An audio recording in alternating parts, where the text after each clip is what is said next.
National Youth Day this Saturday. There's an alarming increase in pupil-on-pupil violence in schools. On social media, such attacks have been indelibly captured. Some involve students' assaults, whilst others depict the assaults on teachers. Please be warned that the following visuals are disturbing and viewer discretion is advised.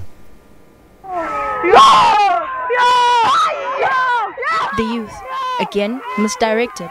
Here, a video of a high school boy assaulting another pupil outside school. The boy is seen punching the other boy in the head and dragging him to the ground.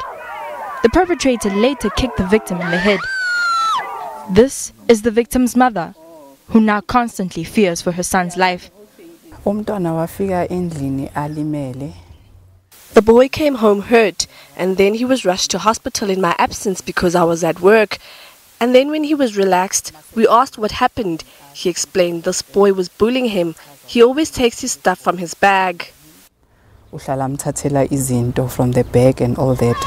Despite such a brazen attack, she says neither the teachers nor the school principal informed her of the attack.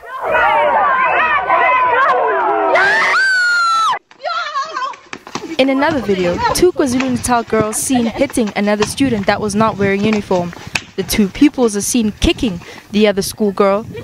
They then proceeded to throw her to the ground. But what informs this type of behavior? The Center for Justice and Crime Prevention spearheaded a national school violence study. The study showed that 15.3% of children in primary school and in secondary school have experienced some form of violence while at school. The idea of respect needs to be reintroduced into schools.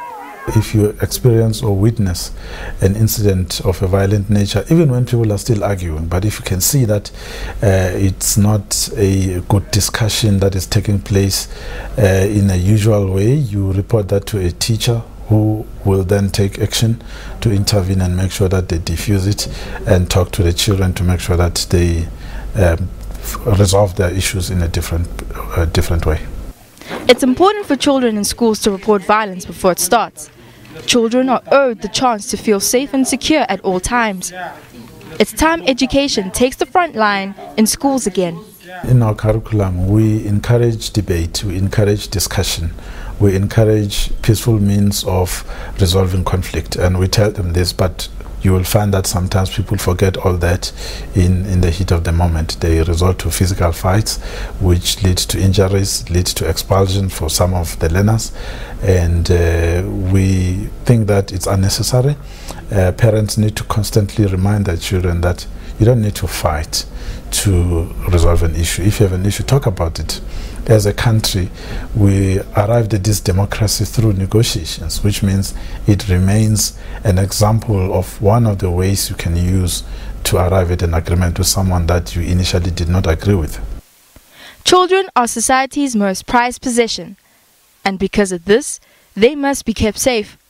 The effect it has on learners is really devastating, because often it results in children not wanting to go to school, so a high dropout rate or lack of attendance, and this impacts on their performance as well.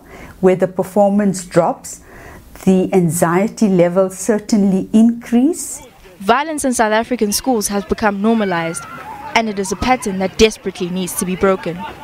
As the country prepares for Youth Day, such behavior represents a far cry from the spirited yet disciplined youth of 1976 protests. The dynamics have clearly changed. Pupil-on-pupil, SABC News, Johannesburg.